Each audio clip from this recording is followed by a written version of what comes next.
Élaborée depuis avril 2012, la stratégie nationale d'alimentation scolaire, en clair le développement des cantines dans les écoles, a pour but d'améliorer les conditions de vie des élèves, donc celles de leur apprentissage.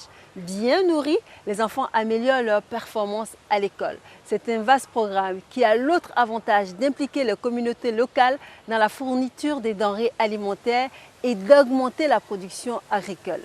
La direction des cantines scolaires du ministère de l'Éducation nationale s'implique auprès des acteurs pour faciliter l'adoption des bonnes pratiques alimentaires. Regardez ce qui est fait sur le terrain.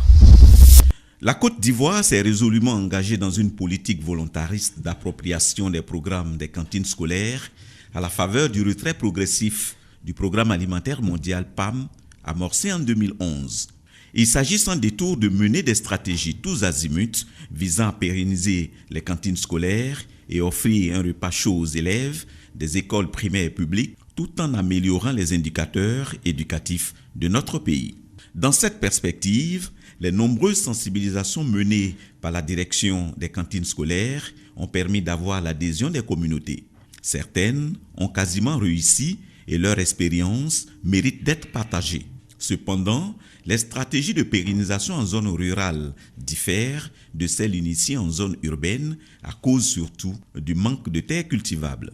Au groupe scolaire Génie 2000, situé à la Riviera Palmeraie, dans la direction régionale de l'éducation nationale Abidjan 1, la mobilisation des parents autour de la cantine est exemplaire. Ils ont souhaité se libérer des soucis de midi de leurs enfants. En début de chaque année, les parents organisent une assemblée générale et pendant cette assemblée générale-là, on évalue les charges annuelles en nourriture pour les élèves. Et après ces répartitions-là, nous fixons un taux, un tarif mensuel qui sera attribué à chaque parent. Certains parents, au grand cœur, participent en envoyant quelques denrées alimentaires. Les efforts constants des parents à préserver la cantine incitent les enseignants à donner le meilleur d'eux-mêmes dans l'encadrement des rationnaires. Et ce sont les élèves qui en tirent le maximum de profit. Sous le contrôle de la directrice et des enseignants, ils mangent et se reposent pour reprendre les cours de l'après-midi en toute quiétude. Je suis contente de manger à la cantine parce qu'à midi, on mange bien et on se repose bien pour reprendre les cours à 14 h. Avec ou sans les vivres de l'État, le groupe scolaire Génie 2000 assure sans interruption le fonctionnement de la cantine toute l'année scolaire. C'est le même constat à l'EPP au Bas-Hélène à Cocody. Dans cette école, où la pérennisation est un acquis, en plus de la mobilisation des fonds par les parents d'élèves, il a été initié une journée cantine dans le but de mobiliser tout ce qui est de nature à faire fonctionner la cantine. Pendant les journées cantines, les parents viennent avec des vivres pour appuyer, pour aider. Voilà, pour aider l'école à nourrir les enfants. Ici, la cantine n'est pas seulement laissée à la gérante ou bien à la directrice. Tout le monde s'implique. Quand il est l'heure, tous les enseignants, comme un seul homme, tout le monde sort et puis on s'occupe des enfants. Cette stratégie de pérennisation des cantines scolaires s'est étendue à toutes les écoles à cantine de la direction régionale d'Abidjan 1 avec l'implication et la mobilisation des parents, des enseignants, des directeurs et des conseillers. Étant des travailleurs, ils n'ont pas le temps d'aller faire des groupements. D'ailleurs, même il n'y a pas de terre. Donc, eux, ils optent pour l'augmentation des cotisations. C'est-à-dire, au lieu de payer 25 francs, ils vont payer un peu plus pour que les enfants puissent manger jusqu'à la fin de l'année. Et depuis lors, toutes les cantines de Cocody 1 fonctionnent depuis la rentrée jusqu'à la fin de l'année scolaire. Le groupe scolaire Ouantoué, situé dans la commune d'Abobo, fait partie de la direction régionale de l'éducation nationale Abidjan 4. Il a obtenu de l'ONG Soroptimis International, Abidjan Ivoire, la réhabilitation de la cantine scolaire avec toutes les commodités. Les notions d'hygiène ne passent pas inaperçues. Le lavage des mains fait l'objet d'un contrôle systématique des enseignants. Tous ces atouts obligent les parents d'élèves à s'investir efficacement dans la pérennisation des cantines scolaires. Nous avons entendu avec le COGEX pour inviter les parents à une réunion afin de pérenniser cette cantine. Au sortir de cette réunion, chaque parent a décidé de contribuer à hauteur de 100 francs par enfant pour que nos enfants puissent continuer de manger à la cantine. Et c'est ce qui a été fait jusqu'au jour d'aujourd'hui. La pérennisation des cantines scolaires est possible en zone urbaine pourvu que les parents d'élèves et les COJES y mettent une bonne dose de volonté et d'ingéniosité. Le pari, offrir un repas chaud et équilibré à midi à tous les élèves pendant 120 jours de l'année scolaire. En zone rurale, la politique de pérennisation est beaucoup axée sur la mise en place des groupements mobilisés autour des cantines scolaires. Ces groupements, après avoir reçu une parcelle de terre cultivable, produisent et alimentent leurs cantines en vivres. À Nzikro, situé dans la direction régionale d'Aboasso, le groupement Gaz Sudco fait ses preuves. Sur des parcelles octroyées par le chef du village, ce groupement produit de la banane et du manioc qu'il transforme en attiéké pour les enfants. Le groupement Gaz Sudco bénéficie du soutien du chef du village qui lui-même supervise au quotidien les travaux. J'ai donné la parcelle au groupement pour qu'on puisse s'occuper des enfants qui viennent de loin. La cantine leur donne à manger. Le groupement aussi les aide. De temps en temps, je viens les voir s'ils font vraiment le travail ou ils ne font pas. Les enfants mangent tous les jours. Les autres chefs de village aussi n'ont qu'à faire comme moi. Ils n'ont qu'à regarder de façon nous faisons. Eux aussi n'ont qu'à faire la même chose. Le groupement Gaz Sudco est sur la voie de pérenniser la cantine scolaire de Nzikro à travers une organisation et une gestion rigoureuse. Notre objectif même c'est de tenir, en tout cas, comme depuis les responsables cantines nous ont dit, PAM s'en va. Donc nous, on veut automatiquement gérer nos enfants sans PAM, peut-être même sans l'État.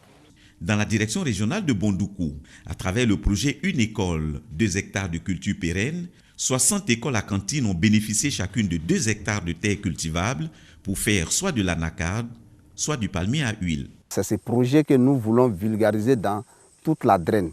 Et ainsi, on a invité les donateurs à signer un protocole d'accord où tous les parties prenantes sont gagnants. Lorsqu'on récolte, on vend. Le donateur a un pourcentage de ce que nous récoltons et la cantine a un pourcentage de ce qui est vendu. Ainsi, nous pourrons soutenir pour longtemps nos cantines.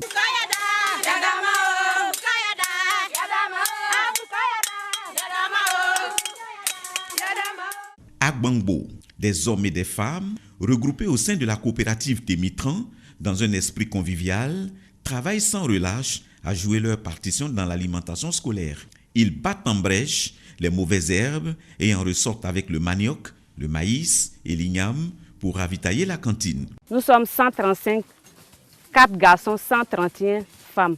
Nous produisons du manioc, maïs et de l'igname.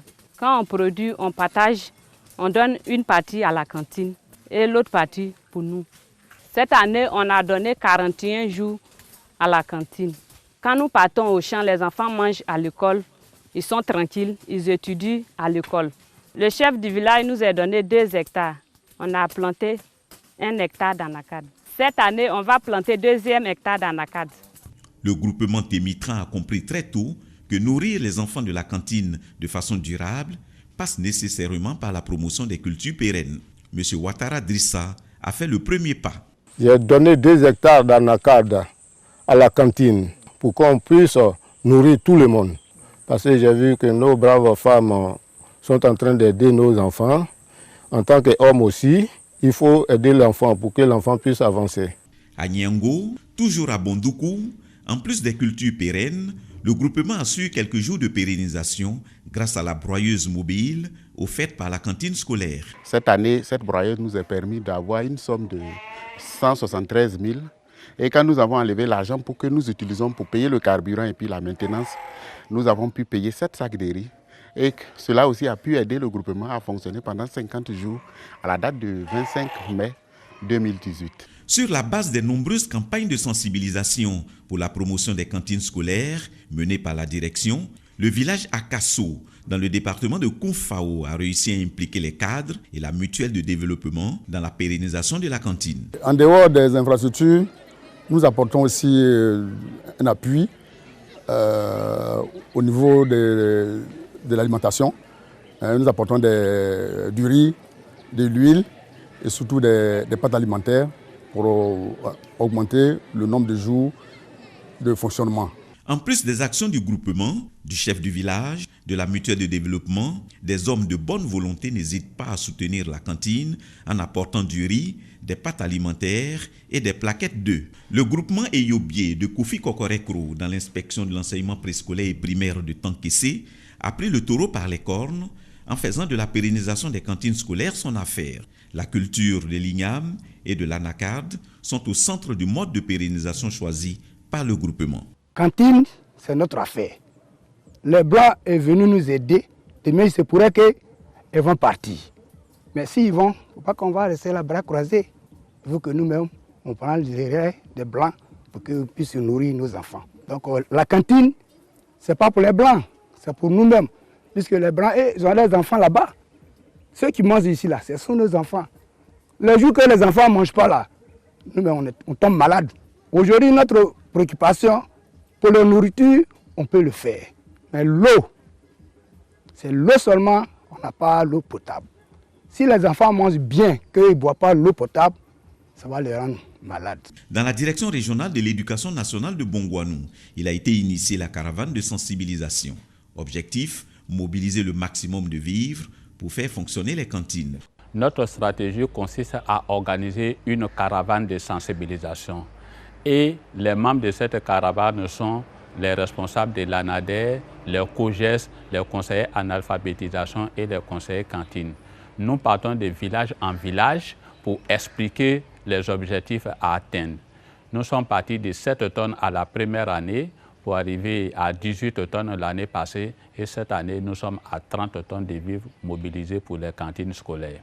À Nzoué Kokoré, 2 groupements mutualisent leurs efforts pour voler au secours de la cantine dans l'objectif de la pérenniser. Ici, l'accent a été mis sur la culture du riz. Nous produisons du riz pour que nos enfants mangent à la cantine. Je n'ai pas assez de force et suffisamment de moyens pour produire beaucoup. La parcelle qu'on m'a donnée est grande.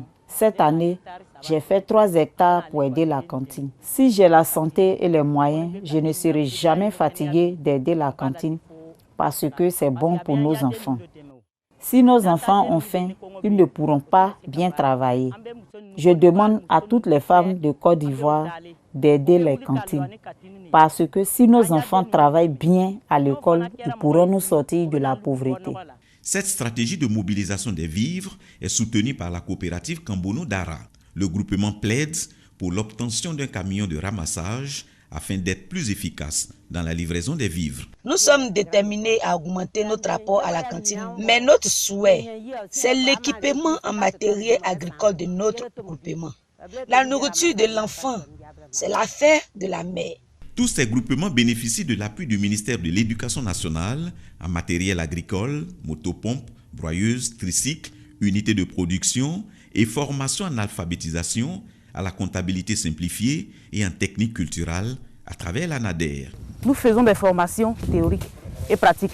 Donc nous les suivons pour voir est-ce qu'ils respectent effectivement ce que nous leur demandons de faire.